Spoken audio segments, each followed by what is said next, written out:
The slap sent me crashing into the glass table. Blood poured from my forehead where the glass cut me. I could taste it in my mouth. Metallic, warm, shameful.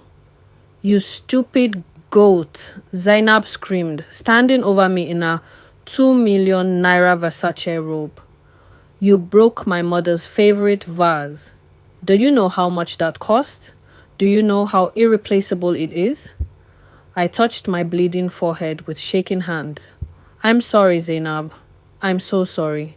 I was just dusting and it slipped." It slipped. It slipped. She kicked me in my side. Hard. I curled up on the floor, trying to protect myself. "Everything slips with you. You are useless, completely useless. I should have left you in that gutter where you belong." This was my life. My best friend from childhood had become my worst nightmare. The girl I used to share my last 20 naira with now paid me 40,000 naira a month to clean her mansion and treated me worse than the rats in a garage. But what Zainab didn't know was that someone was watching from the doorway. Someone who had seen enough. Someone who was about to change everything. Her fiancé, Mr. Abdullahi Musa, the quiet, observant man she was supposed to marry in 3 weeks, stood there with a look on his face I had never seen before. Pure disgust. And in that moment, 3 lives were about to change forever. Let me take you back to where it all began. Zainab and I grew up together in Kaduna. Our families lived on the same street in Ongwan Rimi. We were both born in 1998, just 2 months apart. We attended the same primary school, played 10-10 together, shared secrets, and promised we would be friends forever. But there was always a difference between us. Zainab's father was a successful businessman who owned a chain of phone shops across northern Nigeria. My father was a tailor who could barely feed us. Zainab wore new clothes to school every term. I wore the same uniform for 3 years until it became too small. But when we were young, it didn't matter. Zainab would share her lunch with me. She would give me her old textbooks. We were sisters, not by blood, but by choice. Then in SS3, everything changed. Zainab's father died suddenly from a heart attack. The family business collapsed because relatives fought over it. Her mother, Hajia Aisha, lost almost everything. They had to sell their big house and move to a smaller one. For the first time in her life, Zainab understood what it meant to struggle. We became even closer.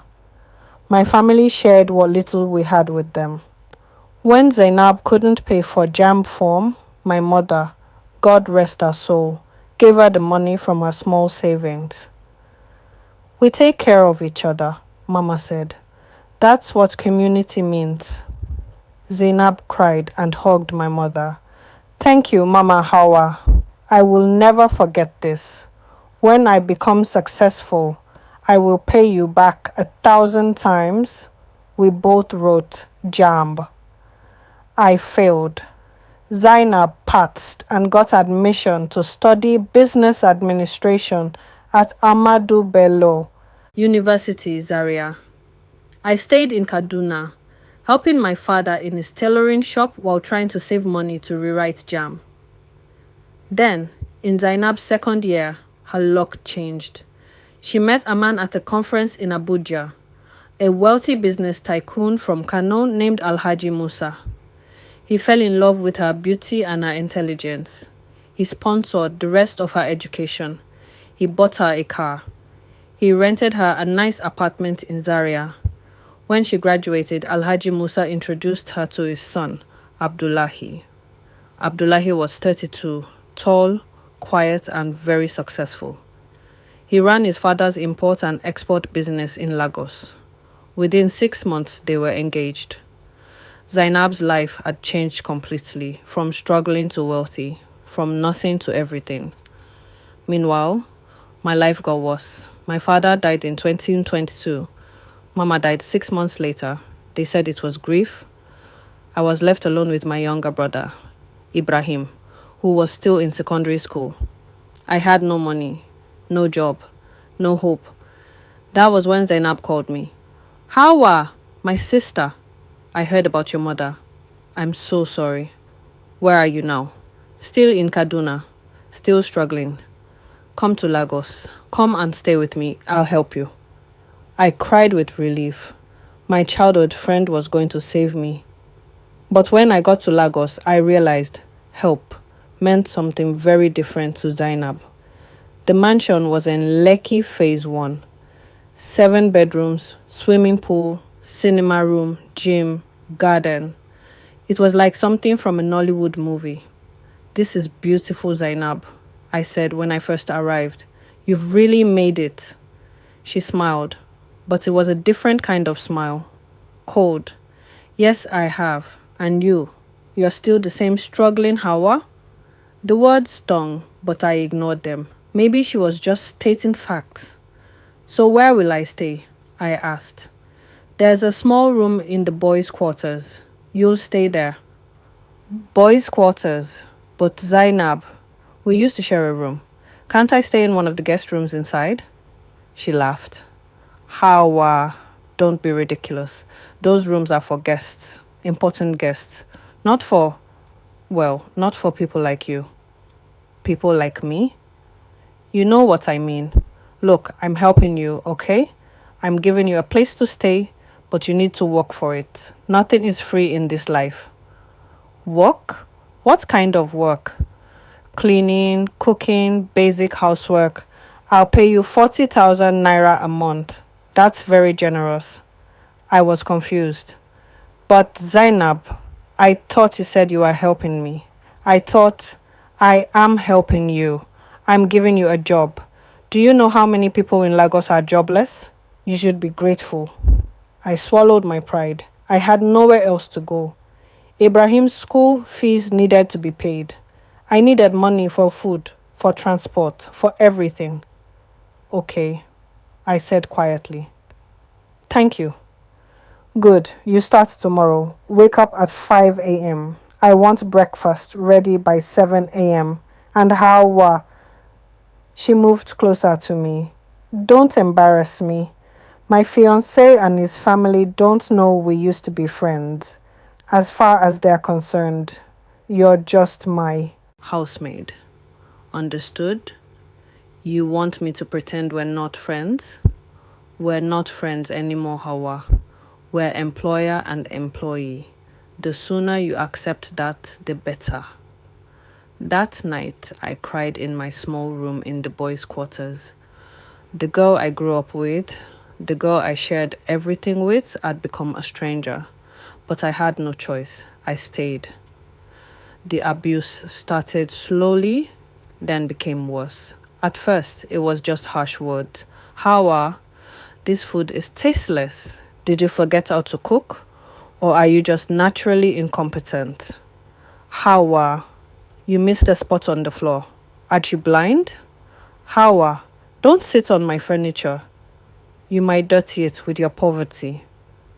Then it escalated to physical punishment. One day, I accidentally broke a plate while washing dishes. Zainab made me kneel on grains of rice for 2 hours as punishment. This will teach you to be more careful, she said, watching me cry as the rice cut into my knees. Another time, I served her tea and it was too hot. She poured it on my hand. I got second-degree burns. Next time, you'll check the temperature before serving me, she said calmly, as if she hadn't just burned me. But the worst was her words, the constant, relentless, cruel words. You are a leech, Hawa. You are surviving because of my charity. Without me, you would be dead in a gutter. Look at you. You're 26 years old with nothing. No education, no prospects, no future. You will die as a maid. You know what the problem with poor people is? They think they deserve better, but you don't. This is your level. Accept it. I took it all. Every insult, every slap, every humiliation. because I needed the 40,000 naira, because Ibrahim depended on me, because I had nowhere else to go. I became a shadow in that mansion, invisible, worthless, nothing. Zainab's fiancé, Abdullahi, started visiting the mansion more frequently as their wedding approached. He was different from what I expected. Quiet, observant, polite. He always said, "Thank you," when I served him before food or drinks. "You don't have to thank her," Zainab would say. "That's her job." But he would ignore her and smile at me. Everyone deserves respect. I liked him immediately. He seemed like a good man. And I felt sorry for him because he was about to marry Zainab. One day I was cleaning the living room when he came in. Zainab was upstairs getting ready. "Good afternoon, sir," I said, bowing my head. "Good afternoon. What's your name?" "Hawa, sir." "Hawa. That's a beautiful name. Where are you from?" "Kaduna, sir." "Ah, Kaduna. Beautiful city. What brought you to Lagos?" I hesitated. What should I say?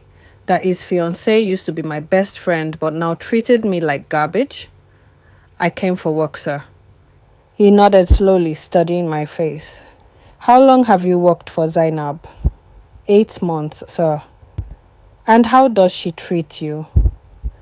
The question caught me off guard. She treats me fine, sir." He looked at me for a long moment, like he could see through my lies. Then he reached into his pocket and pulled out some money. "Here, take this. Buy something for yourself." It was 10,000 naira. "Sir, I cannot." "Please, take it." I took it with shaking hands. "Thank you, sir. God bless you." "You're welcome." "And Hawa," he paused. "If anyone ever mistreats you, you can tell me. Okay?" Before I could respond, Zainab came downstairs. "Abdullahi, sorry to keep you waiting. Were you talking to my maid?" "Yes, just being friendly." Zainab's eyes narrowed. "Hawa, go to the kitchen, now." I hurried away, but I felt Abdullahi's eyes following me. Something in his look made me feel seen, like I was a person, not just a maid. After that day, Zainab became more vicious. "I saw you talking to my fiancé," she hissed one evening, cornering me in the kitchen. "Don't get any ideas. Don't think because he was nice to you that means anything. You are nothing. You will always be nothing. And if I ever catch you trying to seduce him, I will destroy you." I wasn't. Slap. "Don't talk back to me. Just remember your place." But Abdullahi kept being kind to me. He would ask about my day. He would leave money for me when Zainab wasn't looking. Once, he asked about my family, and I told him about Ibrahim. "You have a brother in school? Which class?" "SS2, sir, in Kaduna." "And who pays his school fees?" "I do, sir, from my salary." He looked shocked. "Your salary here pays for his school?" "Yes, sir. I send him 25,000 naira every month. The remaining 15,000 is for my own expenses." That's very difficult." I smiled sadly. "Life is difficult, sir, but we manage." The next week, Abdullahi called me to his car when Zainab was out shopping. "Hawa, I've opened a bank account for your brother. I put 500,000 naira in it. That should cover his school fees for the rest of secondary school and buy whatever he needs." I couldn't believe it. I started crying right there. "Sir, why? Why would you do this for me?" "Because you remind me of my younger sister. She died when she was 16, sir, and I see the same strength in you that I saw in her. You're surviving against all odds. That deserves support." "Thank you, sir. Thank you so much. May Allah bless you." "You're welcome. And Hawa, don't tell Zainab about this. She wouldn't understand." I promised. And I kept that promise. The Saturday that changed everything started like any other day.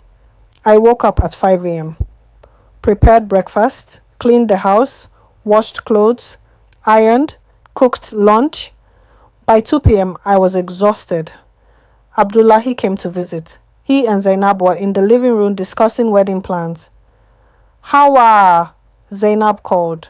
Bring us cold drinks. I brought a tray with 2 bottles of Coke and glasses with ice.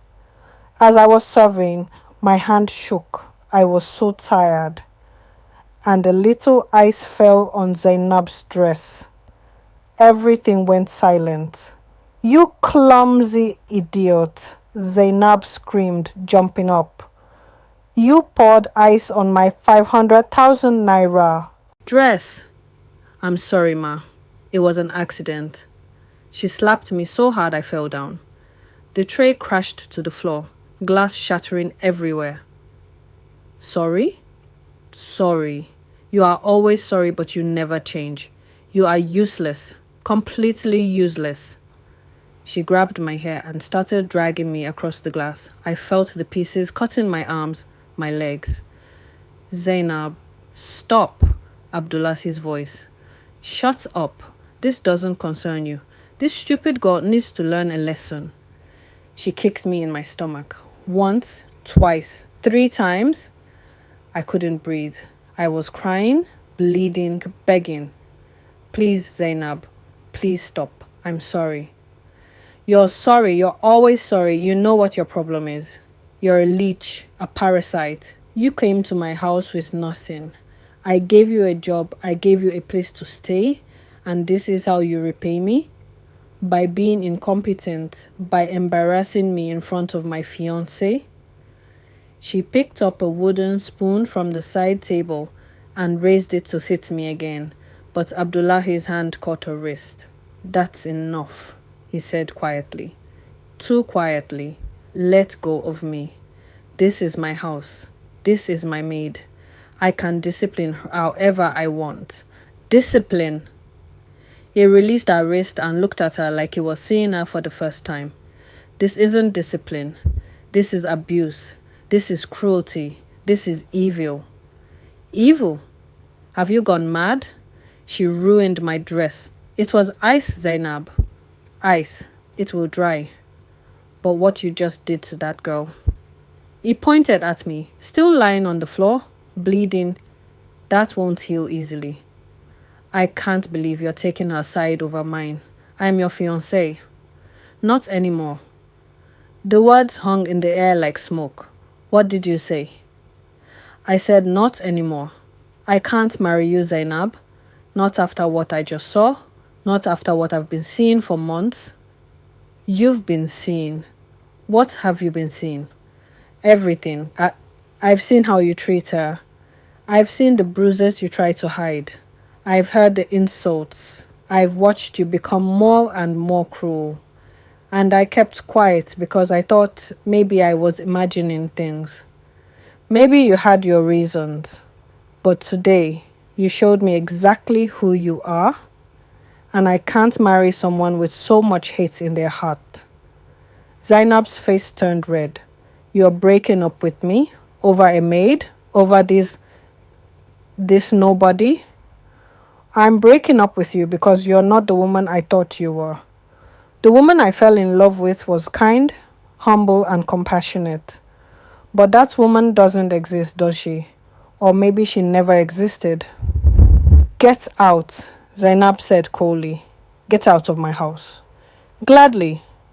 Abdullahi walked to where I was lying on the floor. He bent down and helped me up gently. Can you walk? I nodded, though I was shaking. Come with me. I'm taking you to the hospital. She is not going anywhere, Zainab screamed. She works for me. She lives in my house. No, I whispered, finding my voice for the first time in months. Not anymore. I quit. Zainab laughed hysterically. You quit? You quit? Where will you go? You have nothing. Nobody. You'll come crawling back to me within a week. We'll see about that, Abdullahi said. Let's go, Hawa. He took my hand and led me out of that mansion. out of that prison, and I never looked back. At the hospital, the doctor examined my cuts, my bruises, my burns. "This is serious abuse," she said, looking at Abdullahi. "Are you a husband?" "No, I'm a friend." "Well, friend, she has been systematically abused for months, maybe longer. Look at these old scars, these cigarette burns, these marks from kneeling. Who did this to her?" Abdullahi's jaw tightened. Her employer. Her employer should be in jail. After treating my wounds, the doctor gave me painkillers and antibiotics. "You need to rest," she said to me. "Complete rest for at least a week." When we left the hospital, Abdullahi drove me to a hotel in Victoria Island. "You'll stay here while you recover," he said. "I've booked you a room for 2 weeks. Order room service, rest, and heal. Okay?" "Sir, I can't accept this. You've already done so much." "Hawa, please, let me help you. You deserve help." I started crying, not from pain, from relief, from kindness. "Thank you, sir. I don't know how to repay you." "You don't have to repay me. Just promise me one thing. Never let anyone treat you like that again. You are worth more than you know." For 2 weeks, I stayed in that hotel, healing. Abdullahi would visit every day, bringing food, medicine, and just sitting with me to talk. He told me about his life, about losing his mother when he was young, about building his business from scratch, about his dreams and fears. And I told him my story, everything, from childhood with Zainab to my parents' deaths to the abuse. "How did you survive it?" he asked one day. "How did you endure all that and still remain kind?" "Because being cruel back would make me like her, and I never want to be like her." He looked at me with something I couldn't identify. Respect, admiration, something more? "Hawa, I want to ask you something, and you can say no. I won't be offended." "What is it, sir?" "First, stop calling me sir. My name is Abdullahi." "Okay, Abdullahi." "Second," he took a deep breath, "I want to marry you." I thought I misheard him. "Sorry, what?" "I want to marry you. I know it sounds crazy. I know we barely know each other. But in these 2 weeks, I've learned more about you than I learned about Zainab in a year. You are strong, kind, resilient, and good. Those are the qualities I want in a wife. So I'm asking, will you marry me?" I stared at him in shock. "Abdullahi, you can't be serious. I'm a maid. I have nothing. I'm nobody. You're rich and successful and from a good family. They will never accept me." "I don't care what they accept. I care what I want, and I want you.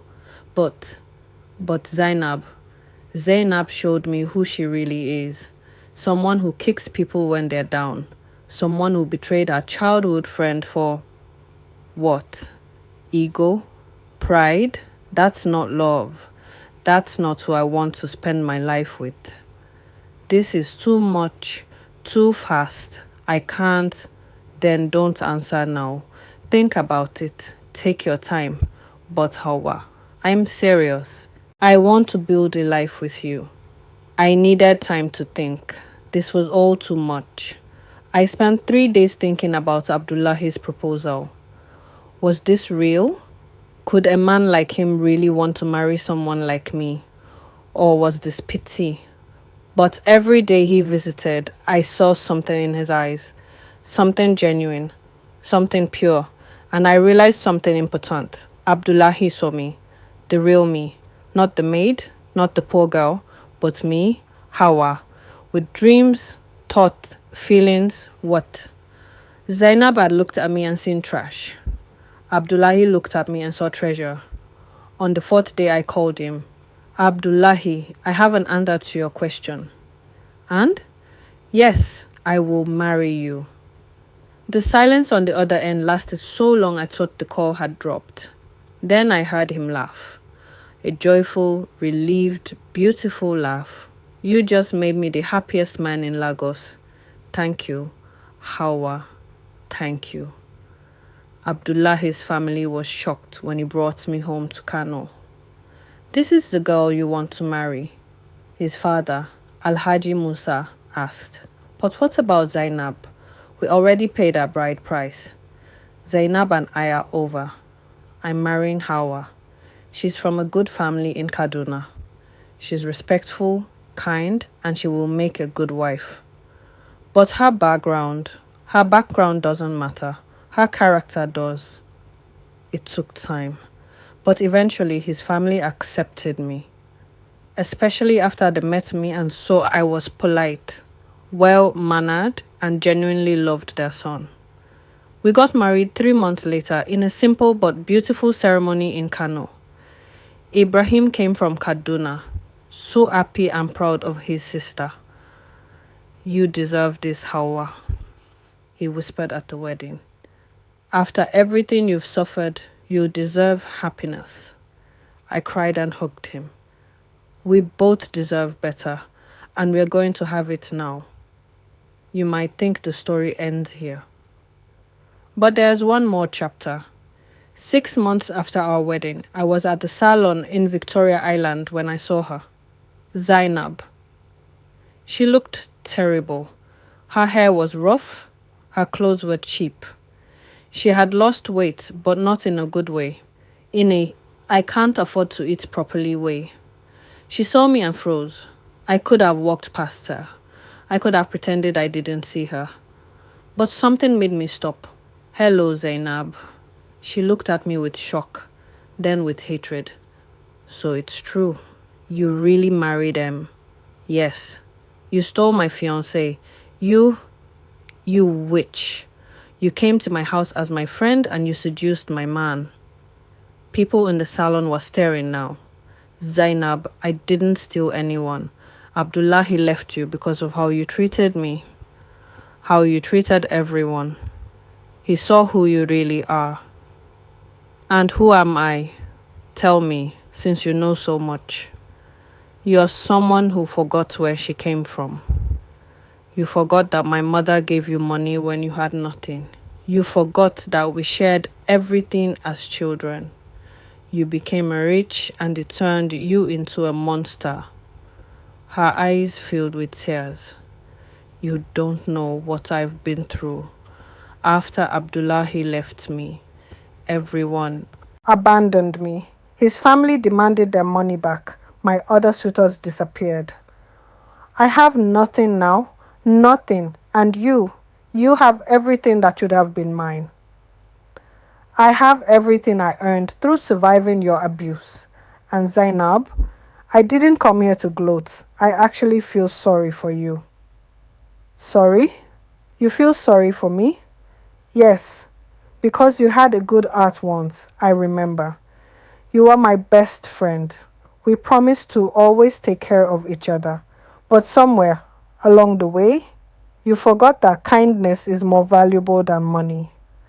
I reached into my purse and pulled out 50,000 naira. Here, take this. She stared at the money like it was a snake. Why would you give me money? Because that's what the old Zainab would have done for me. I'm giving you a chance to remember who you used to be. But Zainab, if you take this money and continue being cruel, being hateful, you'll lose even more than you already have. Money comes and goes, but character is what lasts. She took the money with shaking hands. Tears were streaming down her face. I'm sorry, she whispered. I'm so sorry. I don't know what happened to me. I became everything I used to hate. I know, but you can change. It's not too late. I left her standing there, crying in the salon. Did she change? I don't know. I heard later that she moved back to Kaduna and started a small business. She never contacted me again, and I never contacted her. Some friendships can't be salvaged, and that's okay. I'm 29 now. Abdullahi and I have a 2-year-old daughter named Aisha, and I'm pregnant with our second child. We live in a beautiful house in Lekki. Not a mansion, just a comfortable family home. I run a small NGO that helps domestic workers who face abuse. I've helped 47 women so far, giving them shelter, counseling, and support to rebuild their lives. Ibrahim graduated secondary school with excellent results and is now in his second year at Ahmadu Bello University, studying engineering. Abdullahi pays his school fees. He calls Abdullahi brother and treats me like a queen. My life is completely different now. I wake up next to a man who loves me. I eat breakfast with my daughter who calls me mama with so much love. I work helping people who were once like me. People ask me sometimes, how did you go from being a maid to being a wife? From being abused to being loved? From having nothing to having everything? My answer is always the same. I never believed I deserved the abuse. Even when Zainab told me I was worthless. Even when she beat me, even when she called me a leech. I knew deep down that I was worth more than that. I stayed because I had to survive. But the moment I had a chance to leave, I took it. And that's the lesson I teach the women at my NGO. Your circumstances don't define you. The people who abuse you don't define you. You define you. And if you believe you deserve better, you'll find better. Abdullahi always supports my work. You're giving other women what I gave you, he says. A chance. That's beautiful. You gave me more than a chance, I tell him. You gave me back my dignity. You reminded me that I'm human, that I matter. He kisses my forehead. You always mattered. I just helped you see it. Sometimes late at night, I think about Zainab. I wonder if she's okay, if she's happy, if she ever thinks about me. I don't hate her. I used to, but I don't anymore. Because holding onto hate is like carrying a heavy load that hurts only you. I forgave her, not for her sake, for mine. Because forgiveness is freedom, and I'm finally free. Free from abuse, free from shame, free from the lie that I'm not good enough. I'm more than good enough. I'm enough, period. And every day I wake up grateful. Grateful for Abdullahi. Grateful for my children. Grateful for my life. But most of all, grateful that I survived, because surviving means I get to help others survive too. That's the real victory. Not that I married a rich man, not that I escaped poverty, but that I kept my humanity through it all. Zainab lost hers when she got money. I kept mine when I lost everything. And at the end of the day, that's what really matters. Not what you have, but who you are. And I am Hawa, survivor, fighter, mother, wife, helper. And I'm finally home.